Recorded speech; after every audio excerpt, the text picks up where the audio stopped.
Мы выполняем указ президента Российской Федерации о совершенствовании государственного управления и проводим активную работу по созданию и открытию многофункциональных центров. Сегодня уже стало совершенно очевидно, что многофункциональные центры являются таким универсальным механизмом предоставления государственных муниципальных услуг. Гражданам удобно, комфортно, предоставление услуг производится оперативно, поэтому эта практика будет, безусловно, расширяться. Сейчас в области уже созданы 7 многофункциональных центров, и в этом году стоит задача открыть еще 10 в разных муниципальных районах нашей области.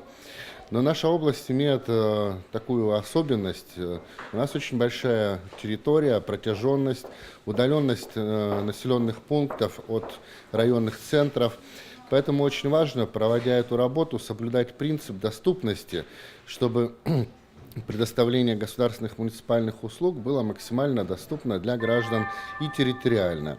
Поэтому создание многофункциональных центров должно сопровождаться еще и открытием удаленных рабочих мест, и эта работа в этом году станет главным содержанием всей этой деятельности. Первым в этом направлении у нас пошел Вологодский район, очень активная работа проводится, и открыто 14 удаленных рабочих мест в различных населенных пунктах с численностью населения более 1000 человек. В самых крупных населенных пунктах по 2 удаленных рабочих места, это в селе Кубинском и в поселке Федотово.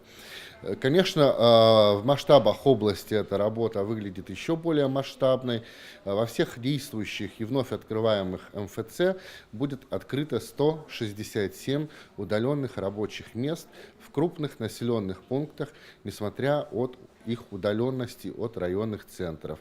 Поэтому органы власти таким образом ставят перед собой главную задачу соблюдения удобства для граждан при получении государственных и муниципальных услуг.